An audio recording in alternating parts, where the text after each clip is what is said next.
যার জীবন থেকে স্বামী হারিয়ে যায়, যে মেয়ের জীবন থেকে স্বামী মরে যায়, তার জীবনে নিতাই আর গৌর এরা হবে ছেলে। হতে পারে না, হতে পারে না। তার মানে আমি স্বপ্ন দেখছিলাম, আমি স্বপ্ন দেখছিলাম। যাক, স্বপ্ন দেখে ঘুম যখন ভেঙে গেল, আর আমি ঘুমাবো না। আমি একটু হাতে মুখে জল দিয়ে আর ওই বলরাম বাবাজির সঙ্গে দেখা করে আমি সকাল সকাল আমি বাড়ি চলে যাব, এখানে আর থাকবো না।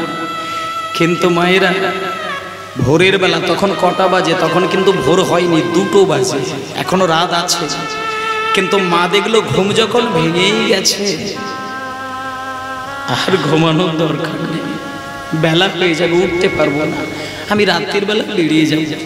এই বলে ওই রাত্রিতেই না একটু ভালো করে মুখে জল দিয়েছে, হাতটা কনুই পর্যন্ত ধুয়েছে, হাঁটু পর্যন্ত পা দুটো ধুয়েছে।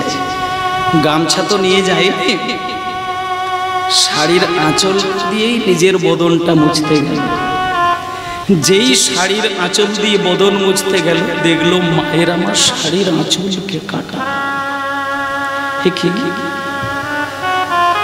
কি আমার শাড়ির আঁচল ছেঁড়া, দুদিকে শাড়ির আঁচল কাটা কেন? ও আমার মনে হয় পুরানো বাড়ি তো, মনে হচ্ছে ইঁদুরে কেটে গেছে। হ্যাঁ, ইঁদুরে মনে হচ্ছে দুটো শাড়ির আঁচলের কোণ কেটে। কিন্তু ইঁদুরে যদি কাটবে তাহলে তো আমার ঘরের মধ্যেই থাকবে। বাড়ির আনাচে কানাচে খাটের তলায় সারা বাগান ঘুরে দেখলে আঁচলের একটা সুতোর কোণ পর্যন্ত খুঁজে পেল না। কিন্তু মা জননী আর কিছু ভাবলেনও না। বলরাম বাবাজির সঙ্গে দেখা করে বেরিয়ে যাবেন। হঠাৎ করে রাত্রির 2টোর সময় বলরাম বাবাজি তখন অঘরে ঘুমাচ্ছেন। বাইরে থেকে চন্দ্রশশী দেবী দরজায় ধাক্কা দিয়ে বাবাজি মহারাজকে ডাকলেন। বাবাজি মহারাজ, ও বাবাজি। কে? আমি চন্দ্রশশী দেবী এসেছি। মা? ও মা, এই এত রাত্রির বেলা তোমার কি কোনো বিপদ হয়েছে মা? বাবা, আমার কোনো বিপদ হয়নি, আমি একটা কথা শুধু জানার জন্য এসেছি। আমি অল্প বয়সে স্বামীকে হারালাম, আর আমি যেটা শুনেছিলাম মায়ের মুখে, বিধবা মেয়েদের স্বপ্ন দেখা, কিছু কিছু স্বপ্ন নাকি স্বামীর অকল্যাণ হয়। স্বামী মারা গেলেও বিধবা মেয়েদের স্বপ্ন কোনো কোনো সময় স্বামীর কল্যাণের কাজে লাগে, আর কোনো কোনো অশুভ স্বপ্ন স্বামীর অকল্যাণ। তা বাবা গো, আমি একটা স্বপ্ন দেখলাম, এটা কি আমার স্বামীর ক্ষেত্রে ক্ষতি হবে? এটা শুধু জানার জন্য আমি এসেছি। কি স্বপ্ন দেখেছো মা?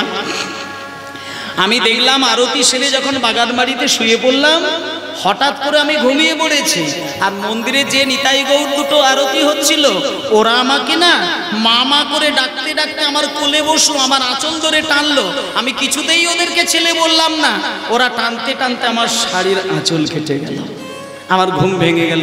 আচ্ছা বাবা, এটা কি ভালো স্বপ্ন না খারাপ স্বপ্ন? মা, তুমি বোকা মেয়ে, তুমি বোকা মেয়ে। ভগবানকে স্বপ্নে দেখেছো, এটা তুমি আবার মুখ ফুটে আমাকে বলছো মা? কাউকে বলবে না।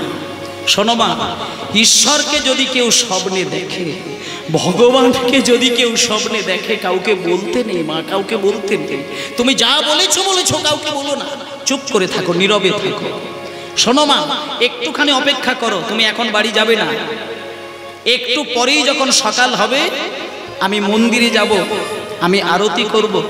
সেই আরতির সময় নিতাই গৌরকে তুমি প্রণাম করে তার সঙ্গে 2টো মনে মনে কথা বলে তারপরে তুমি চলে যাবে, আর আমি তোমাকে বাধা দেব না।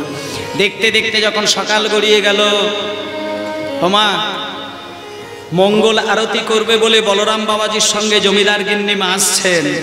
এবার মঙ্গল আরতি করবে বলে মন্দিরের দরজার সামনে যখনই বলরাম বাবাজি দরজাটা খুলতে গেলেন, মঙ্গল আরতির লাগে দারুণ মোচন কইল, মোচন কইল। মঙ্গল আরতির লাগে দারুণ মোচন কইল, দারুণ মোচন কইল। তাই গৌরের 2 হাতে মায়ের ওই শাড়ির আঁচলের টুকরো দেখিতে হরি টুকরো জেগিতে পাইল শাড়ির আঁচলের টুকরো বলে মা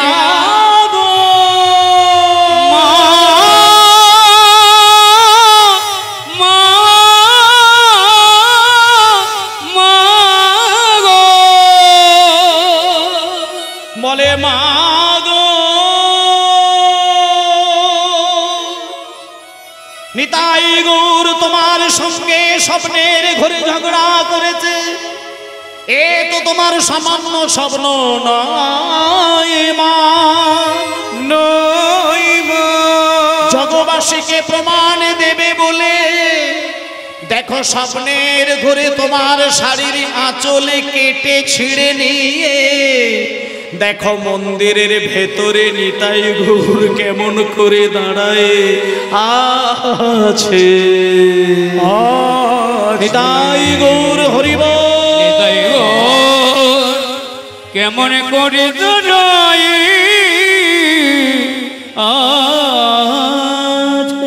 ভক্তমণ্ডলী মায়েরা,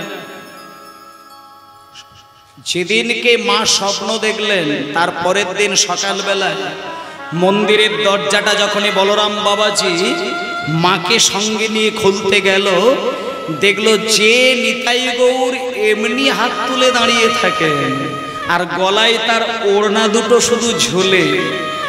আজকে বলরাম বাবাজি দরজা খোলার সঙ্গে সঙ্গে নিতাইয়ের ডান হাতে একটা শাড়ির আঁচলের টুকরো আর নিতাইয়ের গৌড়ের ডান হাতে একটা শাড়ির আঁচলের টুকরো, এবং যে শাড়ির আঁচলের টুকরো দুটো নিতাই গৌরের হাতে ঝুলছে, এই শাড়ির আঁচলের টুকরো দুটি অন্য কারোর নয়, ওটা ওই চন্দ্রশশী দেবীর শাড়ির আঁচলের টুকরো। সঙ্গে সঙ্গে বলরাম বাবাজি বলছেন, মা তুমি একটু আগে বলছিলে না তুমি বাড়ি চলে যাবে? আচ্ছা মা তুমি ভালো করে দেখো তো নিতাই গৌরের হাতে যে শাড়ির টুকরো আঁচলের টুকরো এটা কি তোমার শাড়ির টুকরো? চন্দ্রশশী দেবী চোখ বন্ধ করে পাগলের মতন কান্না, বাবা আমি তো স্বপ্নে দেখলাম এর আঁচল ছিল, এদের হাতে এলো কি করে? বাবা এদের হাতে সেই শাড়ির টুকরো কি করে এলো? ও মা বুঝতে পারলে না, ওরা তোমার সন্তান হয়ে গেছে, ওরা স্বপ্নের ঘরে আঁচল ছিঁড়ে নিয়ে দেখো মন্দিরে দাঁড়িয়ে রয়েছে। মাগো তুমি কিন্তু আর নিতাই গৌরকে ছেড়ে যেতে পারবে না, এবার যদি তোমাকে নিতাই গৌরকে ছেড়ে যেতেই হয় তাহলে আজকের দিনের জন্য অন্তত তুমি নিতাই গৌরের জন্য একটু রান্না করে এদেরকে থালায় সাজিয়ে নিজের পেটের ছেলের মতন করে খুলে বসিয়ে একটুখানি পেট ভরে দুজনকে খাইয়ে দিয়ে তারপরে তুমি যাও, তাছাড়া তুমি যেও না, তোমার ক্ষতি হবে মা, তুমি যেও না।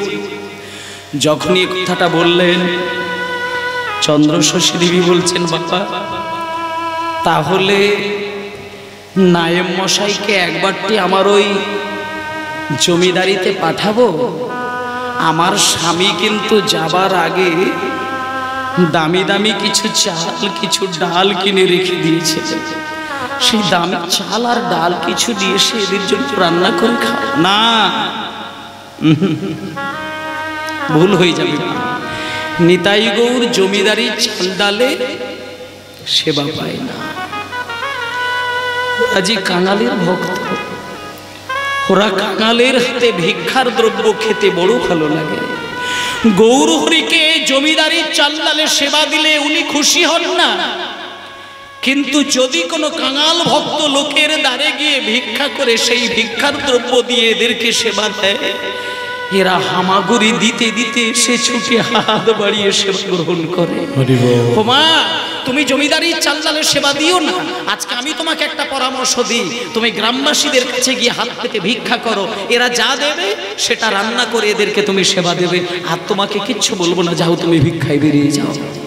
মায়েরা আজকে আমি এই মুহূর্তে দাঁড়াও একটু আসতে, আজকে এই মুহূর্তে একটা ভিক্ষার গান গাইব, মানে চন্দ্রশশী দেবী ভিক্ষায় যাচ্ছেন, এই পরিবেশটা আমি দেখাবো। কিন্তু তার মানেই যে আপনারা উঠে এসে ভিক্ষা দেবেন আমাকে, এটা কিন্তু করবেন না। যেমন নীরবে বসে আছেন বসবেন, শুধু লীলাটা দর্শন করে যান, কেউ উঠবেন না, এটা আমি অনুরোধ করলাম।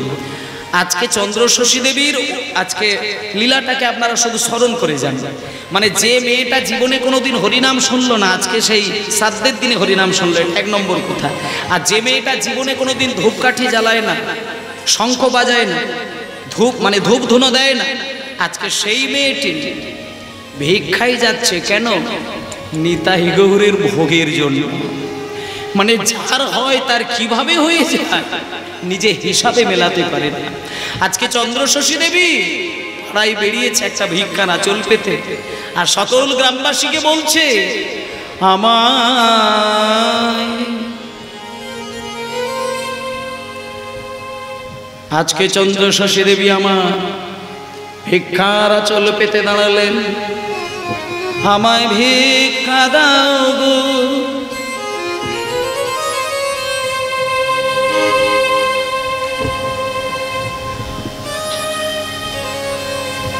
নগরবাসী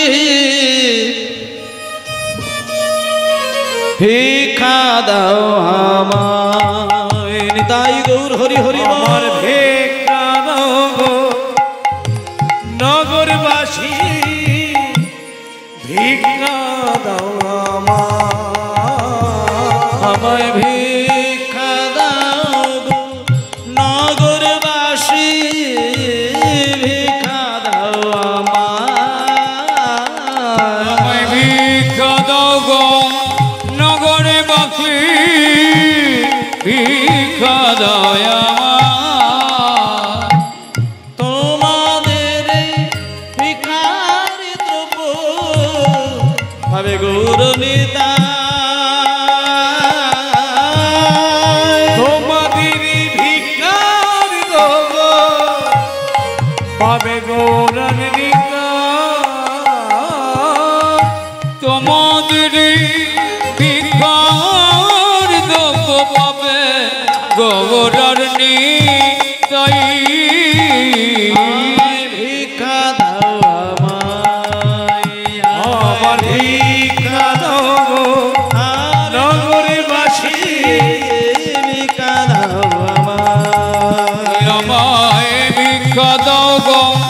নগরবাসী ভিক্ষা দাও আমার।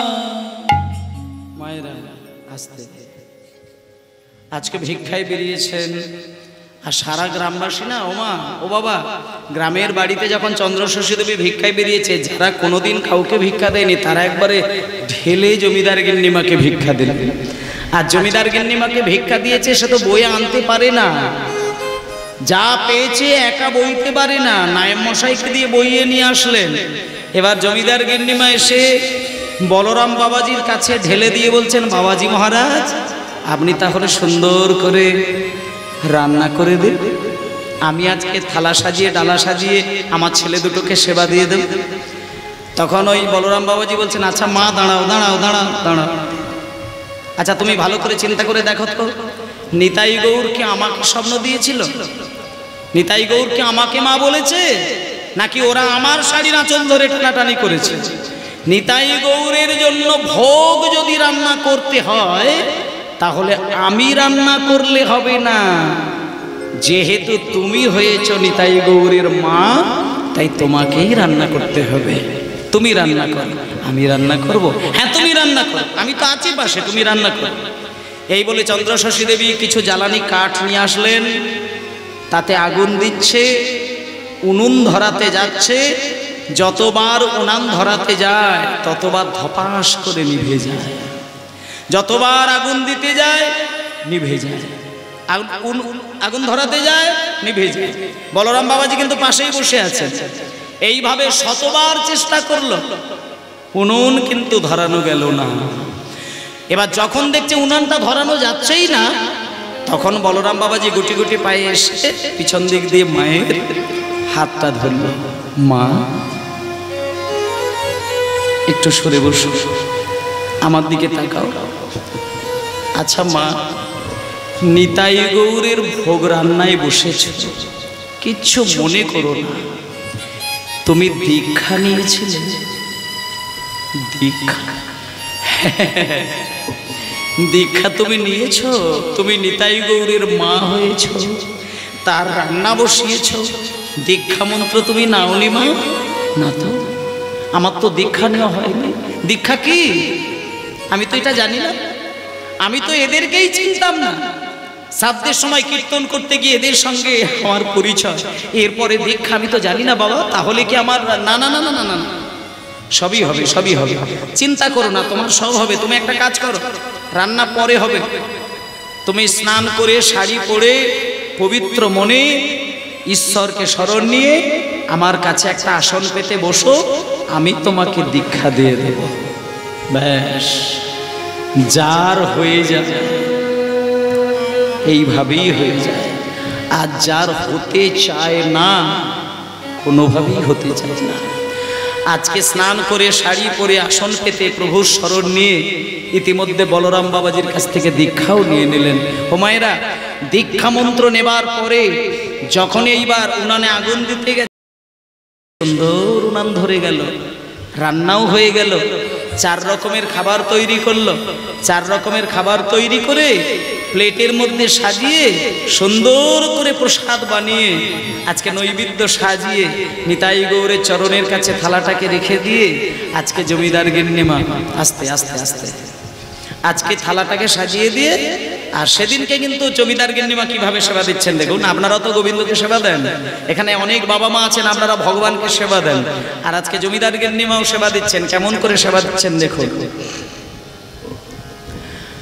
থালাটাকে নিতাই গৌরের চরণের কাছে রেখে দিয়ে আর মা জননী ঘোমটা টেনেছে, ঘোমটা টেনে আর নিতাই আর গৌরের দিকে তাকিয়ে তাকিয়ে মা জননী বলছে, বলিয়ায় না রে বা,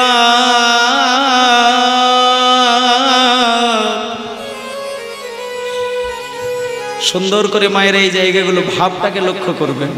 মানে মনে করুন আপনি যেন এইভাবে গৌরহরিকে সেবা দিচ্ছেন, সেইভাবে আপনি লীলা স্মরণ করবেন। আজকে চন্দ্রশশী দেবী, ওরে আয় না রে বা তোরা নিতাই গৌর, তোরা দুজন মায়ের কোলে আয় না রে গৌর, হরি হরি নিতাই গৌর, তোরা মায়ের কোলে কোলে আয় না রে বাপ নিতাই গৌর, মায়ের কোলে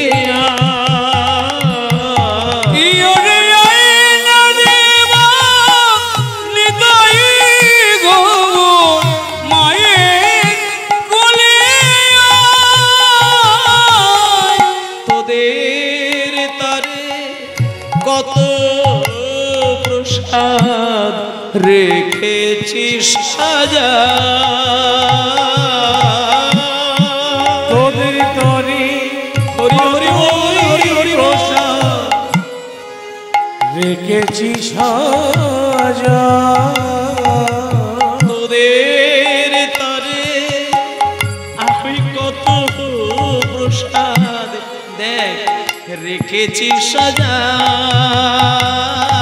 আমি তোদের তরে কত প্রসাদ দেখ রেখেছি সাজা, আয় না রে বাপ নিতাই গৌর, এই মায়ের কোলে আয় না রে বাপ নিতাই গৌর, মায়ের কোলে নিতাই রে কোলে নিতাই কোলে ওরে গৌর রে কোলে ওরে গৌর রে কোলে হুমায়রা চন্দ্রশশী দেবী পাগলের মতো কাঁদছে। পাগলের মতো কাঁদছে। ওরে নিতাই, ওরে গো, আমার কোলে আয়, তোদেরকে একবার করে সেবা দিই, তোরা আমাকে মা বলে একবার ডাক, আমার কোলে আয়, কোলে আয়। যখন পাগল হয়ে কাঁদছে, অদ্ভুত ভাবে দেখা গেল বেদির উপরে যে কাঠের নিতাই গো, তারা উধাও, তারা নেই। ছোট ছোট দুটি রক্ত মাংসের দেহ ধারণ করে দুটো ছেলে হামাগুড়ি দিতে দিতে এসে মায়ের দুটো কোলের সামনে দাঁড়িয়ে দুটো হাত বাড়িয়ে মায়ের দিকে হাত দুটো বাড়িয়ে ছোট্ট ছোট্ট হাতে বলে উঠল, মা গো খেতে দাও, হরি হরি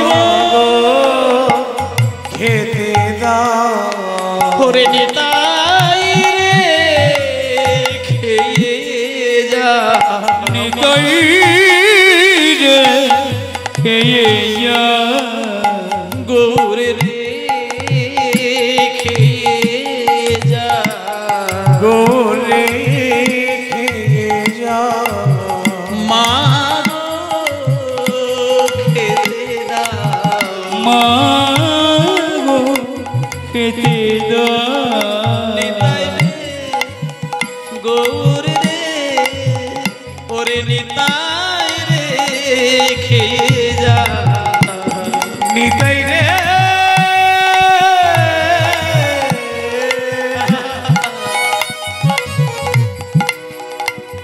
ওরে গোর রে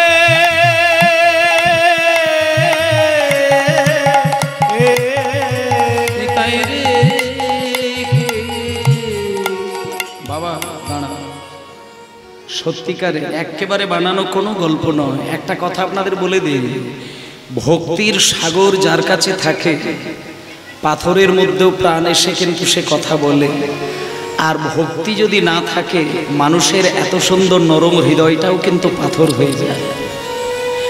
ভক্তি বিনা যুক্তি, সেই মানুষ হয় পাথর।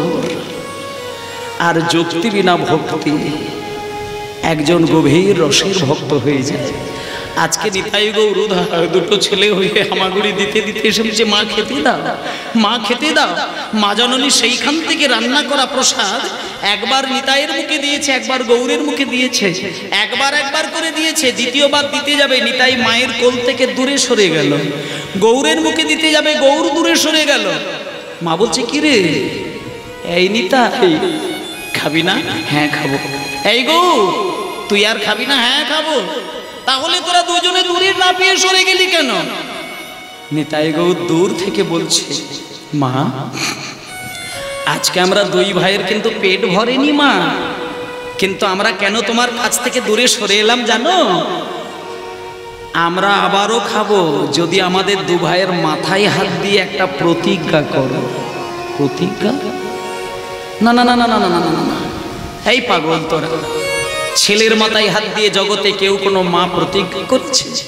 বলতে নেই বাবা, মা বাবা কোনোদিন ছেলের মাথায় হাত দিয়ে কথা বলতে নেই। বল তোরা কি বলতে চাস, এমনিই বল। মাথায় না, যতক্ষণে তুমি আমাদের মাথায় হাত দিয়ে প্রতিজ্ঞা না করবে ততক্ষণে আমরা আর খাবোই না। খাবি না? না খাবো না, মাথায় হাত দিয়ে কথা দাও তবে খাবো। এবার মায়ের মন তো, ছেলে খাবি না, ছেলের কষ্ট হবে। কুপুত্র যদি বাহা, কুমাতা কদাপি না। মায়ের মনটা কেঁদে উঠল। সঙ্গে সঙ্গে নিতাই আর গৌরের মাথায় দুটো হাত চাপিয়ে দিলেন। হাত চাপিয়ে দিয়ে বলে উঠল, বল তোরা কি বলতে চাস? আমি তোদের মাথায় হাত দিয়ে প্রতিজ্ঞা করলাম, বল কি বলতে চাস? এইবার যখনই চন্দ্র শশী দেবী আমার নিতাই গৌরের মাথায় হাত দিয়ে দিয়েছে, নিতাই গৌর বলে উঠল, মা গো, আজকে যেমন তুমি রান্না করে আমাদেরকে খাওয়ালে, মা গো কথা দাও এইভাবে আজকে যেমন তুমি রান্না করে কোলে বসে আমাদেরকে আদর করে মুখে খাবার তুলে দিলে, এবার আমাদের দুই ভাইয়ের মাথায় হাত দিয়ে তুমি প্রতিজ্ঞা করো, কালকেও তুমি এইভাবে রান্না করে আমাদেরকে খাওয়াবে। ব্যাস, মা কথাও দিয়ে দিলেন। ইতিমধ্যে পরের দিনে আবার ভিক্ষে করে আবার সেবা দিচ্ছেন। পরের দিনেও মাথায় হাত দিয়ে প্রতিজ্ঞা করে নিলেন, আবার তারপরের দিনে আবার ভিক্ষে করে সেবা দিচ্ছে, আবার সেই দিনেও প্রতিজ্ঞা করিয়ে নিলেন। এই প্রত্যেকটা দিন প্রতিজ্ঞা করতে করতে একটা বছর কেটে গেল।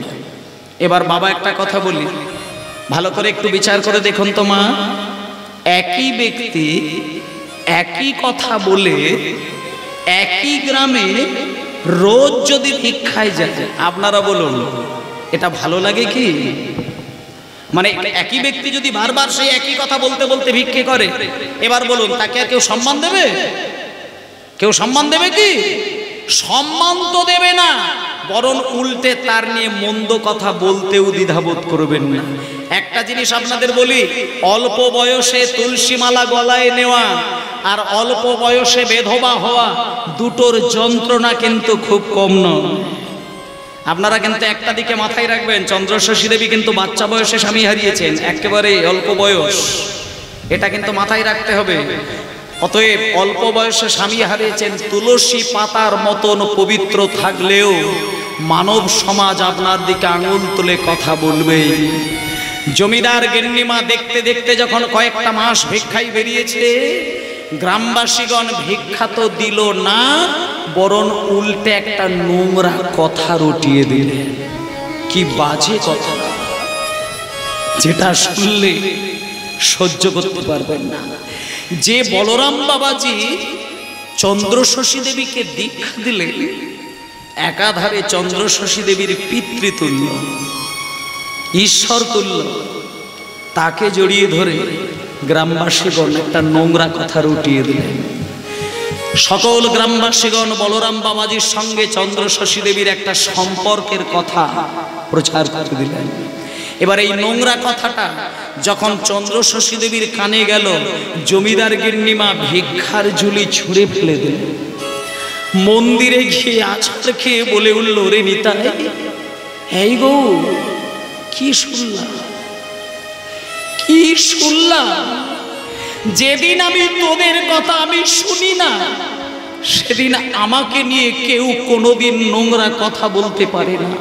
ওরে, তোরা আমাকে স্বপ্নের করে মা বললি, তোদের জন্য আমি ভিক্ষায় বেরোলাম, যে আমাকে দীক্ষা দিল সে আমার পিতৃতুল্য, ঈশ্বর তুল্য, তাকে জড়িয়ে ধরে যদি নোংরা কথা বলে কেমন করে সহ্য করবো বল নিতাই? হেই গৌর, নিতাই গৌর, নিতাই গৌর বলতে বলতে জমিদার গিন্নিমা মাথা ঠুকে ঠুকে কাঁদছে। কিন্তু মায়েরা হঠাৎ করে দেখতে পেল কাঠের নিতাই গৌর, সেই কাঠের নিতাই গৌরের দু চোখ থেকে বিন্দু বিন্দু জল গড়িয়ে যাচ্ছে। নিতাই গৌর বলে উঠল, মা,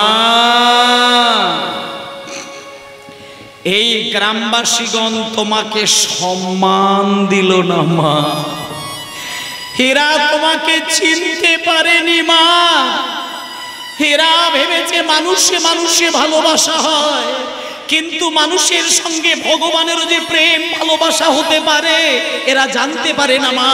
ও মা, এই গ্রামবাসী যখন তোমাকে চিনতেই পারলো না, এরা যখন তোমাকে আঙুল তুলে কথা বলেছে, এরা যখন তোমাকে কলঙ্কিনী বলেছে, মা আমরা তোমার সন্তান, আমরা দুই ভাই, আজকে রাত্রির শেষ হবার সঙ্গে সঙ্গে আমরা সারা গ্রামবাসীদের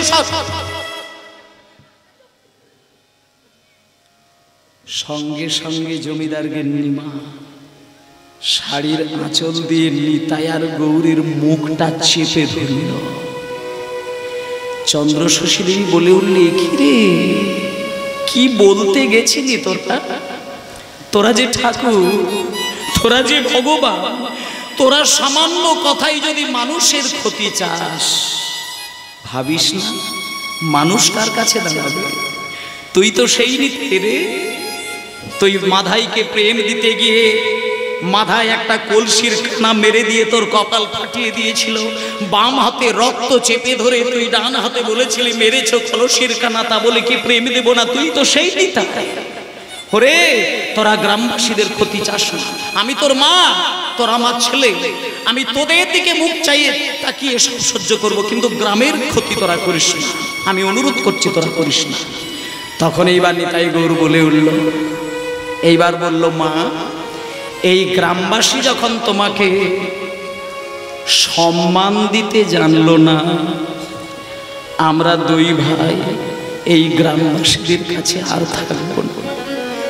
মা, আজকে মাঝরাত্রিতে যখন গ্রামের সবাই ঘুমিয়ে পড়বে, মধ্যরাত্রিতে তুমি আমাদের মন্দিরে এসে আমাদের দুই ভাইকে বেদি থেকে তুলে তোমার বুকের উপরে বসিয়ে তোমার শাড়ির আঁচল চাপা দিয়ে চলো না মা, গ্রামবাসীদের কাছ থেকে একটু বেরিয়ে গিয়ে মাঝ রাত্রিতে দুজনে চলে যায় মধুময় শ্রীধাম বৃন্দাবনে। সঙ্গে সঙ্গে চন্দ্রশশী দেবী মধ্যরাত্রিতে উঠে গ্রামবাসীদের আড়াল করে নিতাই গৌরকে কোলের মধ্যে জড়িয়ে নিয়ে শাড়ির আঁচল চাপা দিয়ে লুকিয়ে লুকিয়ে কর্দা গ্রাম ছেড়ে বেরিয়ে গেল বৃন্দাবন। এবার আমি আপনাদের বৃন্দাবনের কোন জায়গায় গেলে এই নিতাই গৌরগুলো এখনো রয়েছে আমি ঠিকানাটা আপনাদের দিয়ে দিচ্ছি, আর একটুখানি বাকি আছে সামান্য। ইতিমধ্যে বৃন্দাবনে চলে গেলেন। বৃন্দাবনে গিয়ে কোথায় যাবে, কোথায় যাবে, যাবার তো জায়গা নেই। এখন এই যে মায়েরা বসে আছেন, আপনারা বাসে করে ট্রেনে করে বৃন্দাবনে যান, কিন্তু বলে দিই আপনাদের, বৃন্দাবনে যদি আপনি মেয়ে একা হয়ে, একটা নারী যদি একা বৃন্দাবনে যায়, এই মুহূর্তে যদি কেউ বৃন্দাবনে কোনো নারী একা যায় কোনো অসুবিধা হবে না। এখন থাকার অভাব নেই, হাজার হাজার মন্দির, হাজার হাজার হোটেল, থাকা খাওয়া শোয়া ঘুমানো কোনো অসুবিধা হবে না। কিন্তু যে সময়কার ঘটনা আমি আপনাদের শোনাচ্ছি, সেই সময় হোটেল বলে কোনো কিছু ছিল না, আর এত মন্দির ছিল না, হাতে গোনা কয়েকখানা মন্দির ছিল। আর তখনকার দিনের বিধান ছিল, নারীরা বিশেষ করে, মেয়েরা বিশেষ করে, সূর্য যতক্ষণ আকাশে দেখা যাবে ততক্ষণ নারীরা যেখানে খুশি থাকতে পারে। সূর্য ডুবে যাওয়ার আগে নারীদেরকে আশ্রম থেকে বাইরে বার করে দেওয়া হতো। তখনকার বৈষ্ণব সমাজ এত কঠোর বিধান মেনে চলতেন, রাত্রির বেলায় নারীদের কোনোভাবে আশ্রমে থাকার অনুমতি দিতেন না, তখনকার দিনে।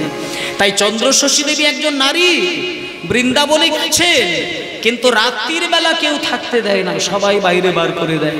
নিতাই গৌর দুটোকে বুকের মধ্যে জড়িয়ে ধরে রাত্রিতে ঘুরতে ঘুরতে হঠাৎ একটা যমুনার ধারে কুঁড়ে ঘর দেখতে পেলেন।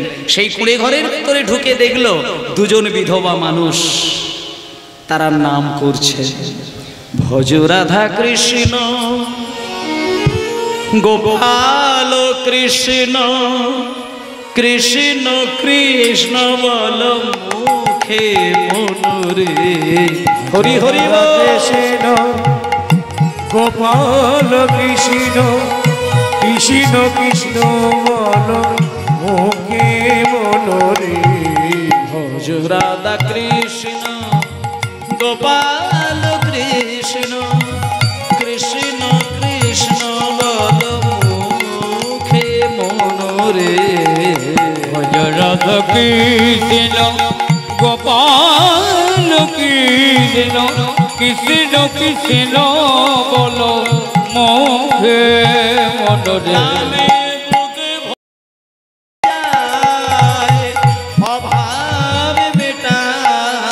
নামে বুক ভরি যায় অভাব মিটায়, বুক ভরে যায় অভাব মেটায়। নামে বুক ভরে যায় অভাব মিটায়। আর স্বভাব জাগায় মহাসুখে। ভজ রাধা কৃষ্ণ গোপাল কৃষ্ণ, কৃষ্ণ কৃষ্ণ বল মুখে মনরে। রাধা কৃষ্ণ গোপাল কৃষ্ণ, কৃষ্ণ কৃষ্ণ বল মুখে মনরে। রাধা কৃষ্ণ। বাবা, কুঁড়ে ঘরের মধ্যে যখন জমিদার গিন্নিমা ভেতরে গেল, ভেতরে গিয়ে দেখলো দুজন বিধবা বয়স্ক মানুষ, ভদ্র মহিলা দুইজন আছেন, একজনের নাম মেনকা আর একজনের নাম ভদ্রা। এবার যিনি মেনকা তিনি হচ্ছেন পিসিমা, আর ওনারই একটা ভাইঝি, তার নাম হচ্ছে ভদ্রা। এবার ওই ভদ্রাও কিন্তু বিধবা আর ওই পিসিমাও বিধবা। দুজনেই ভগবানের নাম করেন, দুজনেই ভিখারি, ওই কুঁড়ে ঘরের মধ্যে থাকেন। চন্দ্রশশী দেবী ওই কুঁড়ে ঘরের মধ্যে প্রবেশ করে গিয়ে হাত জোড় করে বলছেন, ওগো তোমার এই কুঁড়ে ঘরের মধ্যে আমার এই নিতাই গৌরকে একটুখানি জায়গা দেবে তোমরা? না না না না না, আমাকে দিতে হবে না, আমি তোমাদের ঘরে থাকবো না, আমি রাস্তায় রাস্তায় ঘুরে ঘুরে কাটিয়ে দেব, আমার এই নিতাই গৌরকে একটুখানি জায়গা দিলেই হবে।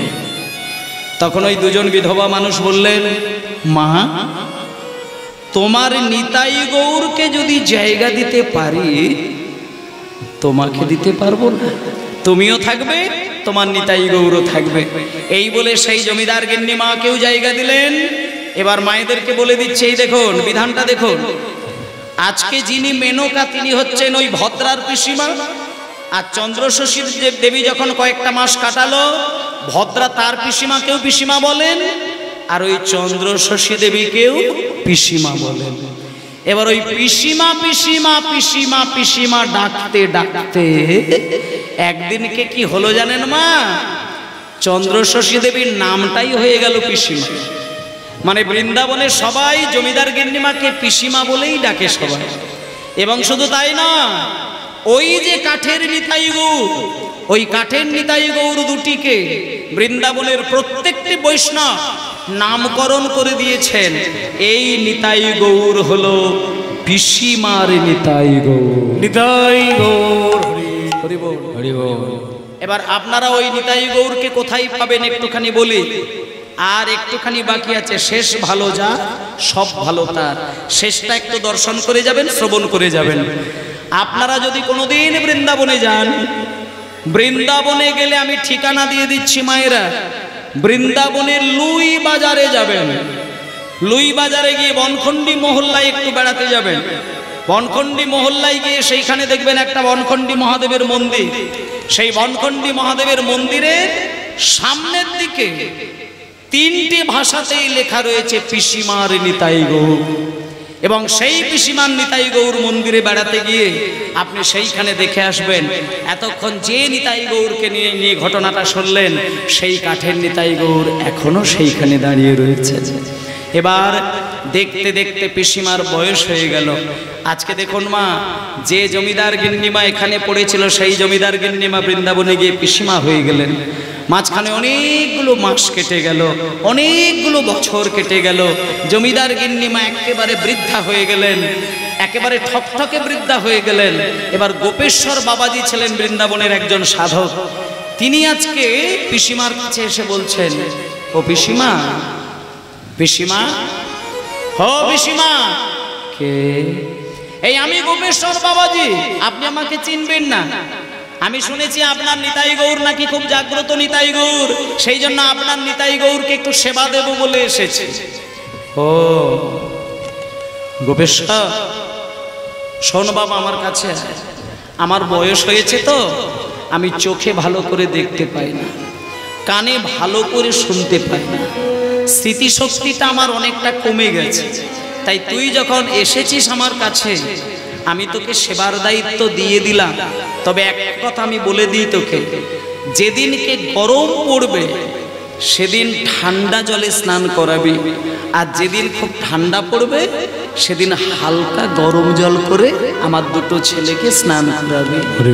আর জল যদি কোনো কারণে গরমটা বেশি হয়ে যায়, ওই গরম জলই যেন ওদের মাথায় ঢেলে দিবি না, একটু বাতাস দিয়ে হালকা গরম করে নিয়ে তারপরে ওদেরকে স্নান করাবি। এটা যদি পারিস তাহলে কর, আর যদি না পারিস আমি কানা হই, বোবা হই, অন্ধ হই, যেমন পারবো আমি তেমন সেবা করবো, তোকে করতে হবে না। এর আমার ছেলে, এদেরকে কষ্ট দিলে আমি যন্ত্রণা পাবো, তোরা যেন যন্ত্রণা দিয়ে সেবা করিস না। গোপেশ্বর বাবাজি তখন হাত জোড় করে বললেন, ওমা তুমি কষ্ট পেও না, তোমার যেমন নিতাই গৌর ছেলে, আমারও তো ছেলে, তাই আমি কথা দিচ্ছি আপনি যেমনটি ভাবে বললেন আমি তেমনটি ভাবেই এদেরকে সেবা দেব। এই বলে মায়েরা 6টা মাস নিতাই গৌরকে সেবা দিচ্ছে। 6টা মাস যখন কেটে গেল না মা, গোপেশ্বর বাবাজির মাথাটা গেল চটকে। 6 মাস পরে গোপেশ্বর বাবাজি একদিন হঠাৎ নিতাই গৌরের সামনেই বলে ফেললেন, দৌড় মা জননী বললেন নিতাই গৌর নাকি জাগ্রত নিতাই গৌর। তা আমি তো 6 মাস সেবা দিচ্ছি, জাগ্রত নিতাই গৌরের মাথা মুন্ড আমি কিছুই বুঝি না। ঠান্ডা জল করি, গরম জল করি, ঠান্ডা জল করি, গরম জল করি, গরম বেশি হয়ে গেলে বাতাস দিয়ে দিই, এই হ্যান ত্যান এটা ওটা করতে করতে আমারই না আমার করা হয় না।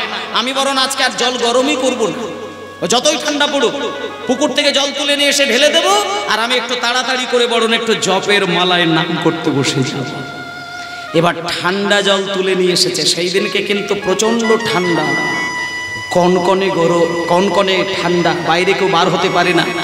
এমন সময় পুকুর থেকে জল তুলে নিয়ে গোপেশ্বর করেছে কি, মাথায় ঢালতে যাবে তার আগে চন্দ্রশশী দেবীকে মানে পিসিমাকে দেখে আসলেন। পিসিমা কি করছেন দেখলো, পাশের ঘরে নাক ডেকে ঘুমাচ্ছেন। গোপেশ্বর ভাবলো নাক ডেকে যখন মা ঘুমাচ্ছেন তাতে আর অসুবিধে নেই, এবার আমি জলটা ঢেলে দিই।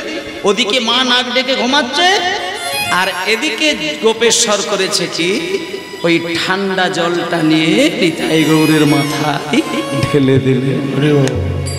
যেই নিতাই গৌরের মাথায় ঠান্ডা জল ঢেলে দিয়েছে, পাশের ঘরে পিসিমা ঘুমাচ্ছিলেন, তাড়াহুড়ো করে পাগলের মতো ছুটে এসে, ওরে গোপেশ্বর, এ তুই কি সর্বনাশ করলি,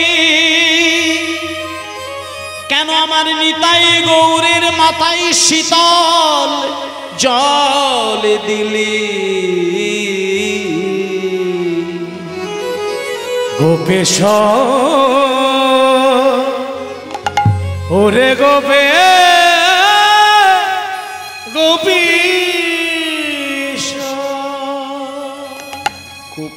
পিছন দিকে ঘুরে দেখলো মা দাঁড়িয়ে রয়েছে। আচ্ছা মা, ও মা, তুমি তো ঘুমাচ্ছিলে একটু আগে দেখলে, এবং তুমি নাক ডেকে ঘুমাচ্ছিলে, তা আমি যে নিতাই গৌরের মাথায় শীতল জলটা ঢাললাম এটা কি তোমাকে কেউ বলে দিয়ে আসলো? চন্দ্রশশী দেবী বলছে, বাবা এই গোপেশ্বর,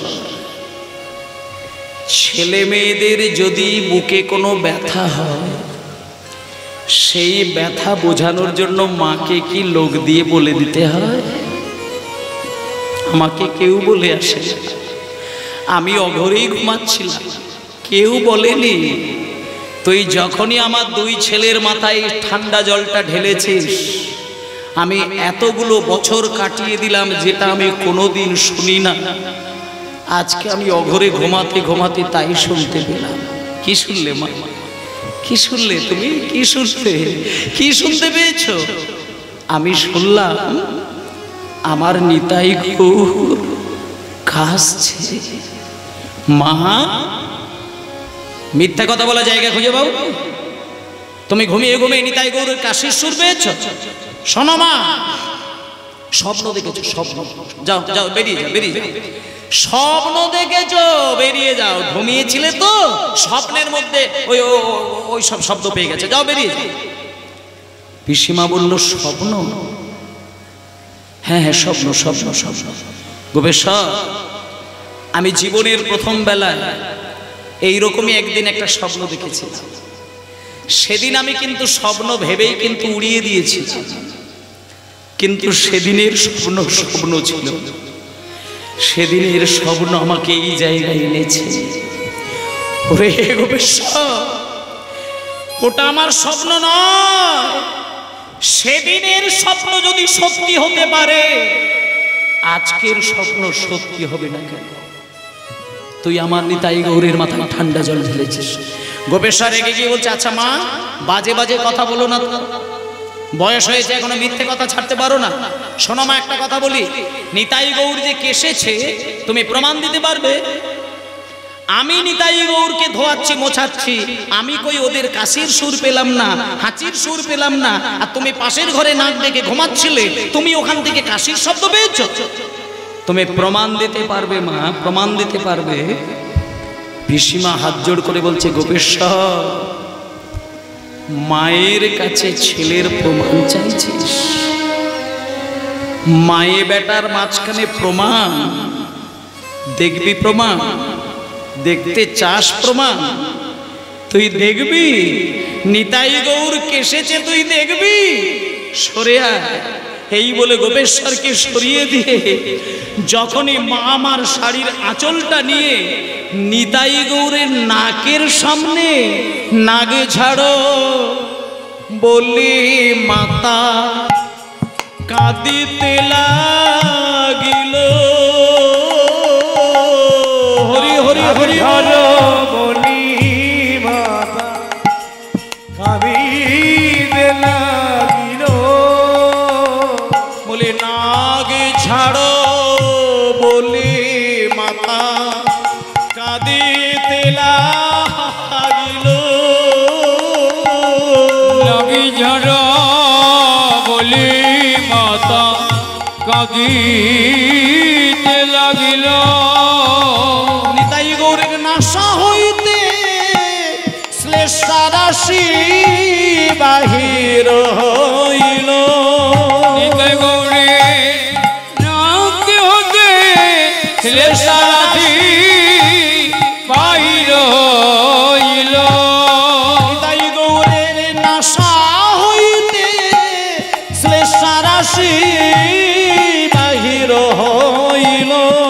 নিতাই গৌরের নাশা হতে শ্লেষা রাশি বাহির হইল। আর গোপেশ্বর হেরি তখন পড়য় চরণে। গোপেশ্বর হেরে তখন পড়িল চরণে। আমায় ক্ষমা করো বলি মাতার ধরিল চরণে। আমায় হরি হরি ক্ষমা বল। করো বলি মাতা ধরিল চরণে। ভক্তমণ্ডলী মায়েরা, আজকে চন্দ্রশশী দেবীর ওই শাড়ির কাপড়টা নিয়ে কাঠের নিতাই গৌরের নাকের সামনে ধরে যখন অঝরে কাঁদতে কাঁদতে বলে উঠল, রে নিতাই নাগ ঝাড়, নাগ ঝাড়। এই বলে মা যখন বারবার নিতাই গৌরকে নাক ঝাড়ার কথা বলল, দেখা গেল কাঠের নিতাই গৌরের নাক থেকে শ্লেষা গড়িয়ে পড়ছে। গোপেশ্বর মায়ের চরণে জড়িয়ে ধরে বলছে, মা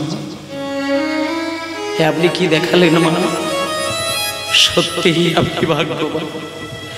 আমি বুঝতে পারি না মা, বুঝতে পারি না, আপনি আমায় ক্ষমা করে দিন। আজ থেকে আমি কথা দিলাম, আমি যতদিন বেঁচে থাকবো এই নিতাই গৌরকে আমিও আমার সন্তান বলে মনে করব। আমি অরাজকতা করব না, আর আমি এইভাবে সেবা দেব না, আমি প্রতিজ্ঞা করলাম। সেদিন থেকে গোপেশ্বর নিতাই গৌরকে আর কোনোভাবে ভুল করেননি। দেখতে দেখতে জমিদার গিন্নিমা সব দায়িত্ব গোপেশ্বরের উপরে ছাড়লেন এবং গোপেশ্বর বাবাজি সম্পূর্ণ দায়িত্ব নিয়ে নিতাই গৌরের সেবা দেয়। আরও কটা বছর কেটে যায়। একদিন দেখা গেল আমাদের সকলের যিনি পিসিমা, যার নাম চন্দ্রশশী দেবী, তিনি পরলোক গমন করলেন। উনি জগৎ ছেড়ে বিদায় নিলেন। সম্পূর্ণ দায়ী দায়িত্বটা এবার গোপেশ্বরের উপরে পড়ে গেল।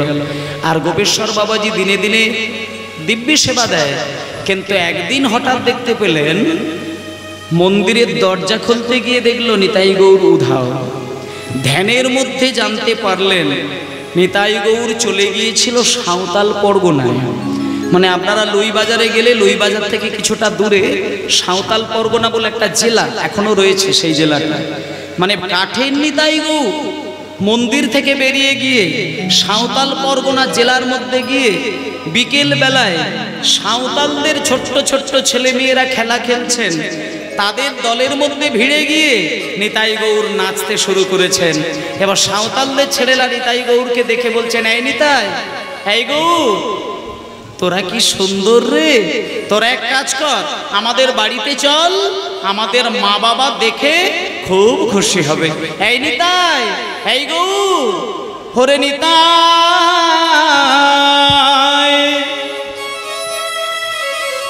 ও রে গৌর। যেহেতু সাঁওতাল পরগনায় নিতাই গৌর চলে গেছে, তাই এই গানটা একটু সাঁওতালি সুরের আদলে, একটু ছন্দে গানটা গাইছি আমি আপনাদের। হরে নিতাই হরে গৌর হরে নিতাই নিতাই গৌর তোরা দু ভাই মোদের বাড়ি যাবে হরি হরি হরি হরি তোরা দুবাই মোদের বাড়ি যাবে নিতাই গৌর তোরা দু ভাই মোদের বাড়ি যাবে নিতাই গৌর তোরা দুবাই মোদের বাড়ি যাবে হরে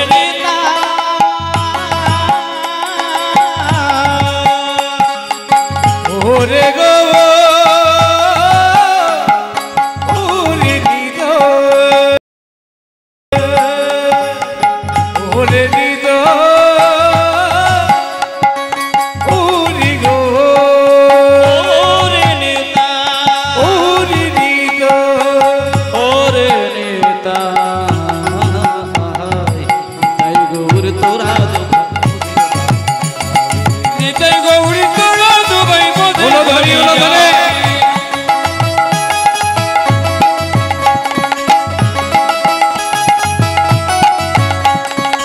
নিতাই গৌর তোরা দুবাই মোদের বাড়ি যাবে নিতাই গৌর তোরা দু ভাই মোদের বাড়ি যাবে নিতাই গৌর বলছে আমরা যদি যাই আমাদেরকে কি খেতে দিবি? তখন সাঁওতালদের ছেলেরা বলছে আমাদের বাড়ির ভেতরে পাকা পাকা কয়েদ বেলের গাছ আছে, বেলগুলো আপনাতেই মাটিতে পড়ে থাকে, ওইগুলো কুড়িয়ে কুড়িয়ে খাবি। তাই সাঁওতালদের ছেলেরা বলছে পাকা পাকা কয়েদ দিব কুড়াই কুড়াই খাবি রে হরি হরি বল। পাকা পাকা কয়েদ দেব কুড়াই কুড়াই খাবি রে পাকা পাকা কয়েদ দিব কুড়াই কুড়াই খাবি রে পাকা পাকা কয়েক দেব গুড়াই গুড়াই খাবি রে ওরে পাকা পাকা কয়েদ দেব কুড়াই কুড়াই খাবি রে পাকা পাকা কয়েক দেব গুড়াই গুড়াই খাবি রে পাকা পাকা কয়েদ দেব কুড়াই কুড়াই খাবি রে পাকা পাকা কয়েদ দেব কুড়াই কুড়াই খাবি রে হরে নিতাই ওই দিদি গো হৃদয় রে ওরে গৌর গৌর রে নিতাই রে গৌর রে হরে নিতাই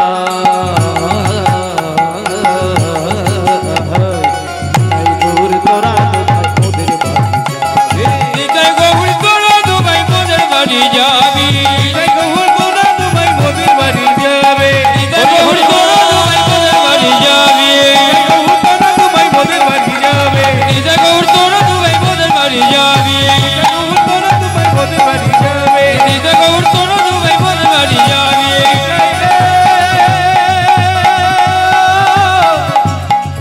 ওরে গো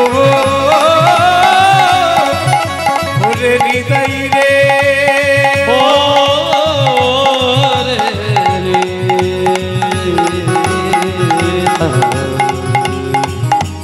নিতাই গৌর তোরা দুবাই মোদের বাড়ি যাবে নিতাই গৌর তোরা দু ভাই মোদের বাড়ি যাবি নিতাই গৌর তোরা দুবাই মোদের বাড়ি যাবে নিতাই গৌর আনন্দে হরি বল নিতাই গৌর তোরা দু ভাই মোদের বাড়ি যাবে নিতাই গৌর তোরা দু ভাই মোদের বাড়ি যাবি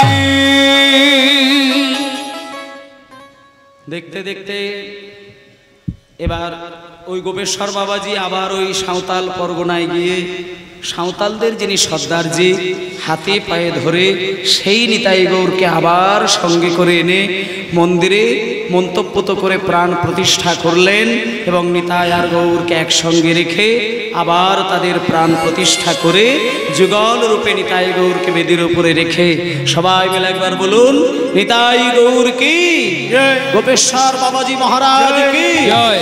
বৃন্দাবন ধাম কি জয়। চন্দ্র শশী দেবী কি জয়। আপন আপন গুরুদেব কি জয়। জয় জয় ভক্তবৃন্দ গৌরী যাহার জয় জয় ভক্তবৃন্দ গৌরী জন প্রাণ জয় জয় ভক্তবৃন্দ গৌরী যাহার জয় জয় ভক্তবৃন্দ গৌর জানে প্রাণ আর সবে মিলে করো মোরে প্রেম ভক্তি সবে মিলে করো মোরে প্রেম ভক্তি দান সবে মিলে করো মোরে প্রেম ভক্তি